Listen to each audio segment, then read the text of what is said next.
പോര് കഴിഞ്ഞു. ലാഭനഷ്ട കണക്കുകൾ വിലയിരുത്തുകയാണ് കൊടുങ്ങല്ലൂരിൽ മുന്നണികൾ.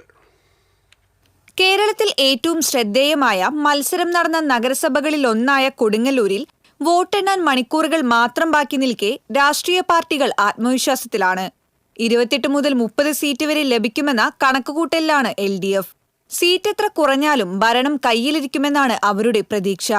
ഭരണം പിടിക്കാൻ കച്ചകെട്ടിയിറങ്ങിയ BJP 28-ലധികം സീറ്റുകൾ പ്രതീക്ഷിക്കുന്നുണ്ട്. ഇതാദ്യമായി കൊടുങ്ങല്ലൂർ നഗരസഭ ഭരണം പിടിക്കുമെന്ന ഉറച്ച വിശ്വാസത്തിലാണ് BJP.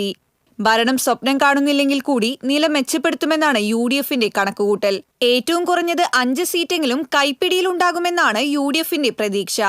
ആർക്കും ഭൂരിപക്ഷമില്ലാതെ വരുന്ന സാഹചര്യത്തിൽ നഗരം ആര് ഭരിക്കണമെന്ന് തങ്ങൾ തീരുമാനിക്കുമെന്ന ആശയം UDFനുണ്ട്. വാർഡ് പുനഃക്രമീകരണവും പ്രാദേശിക വിഷയങ്ങളും പ്രധാന ഘടകമായ തിരഞ്ഞെടുപ്പിൽ ഫലം പ്രവചനാതീതം തന്നെയാണ്. TCV news, Kodungallur.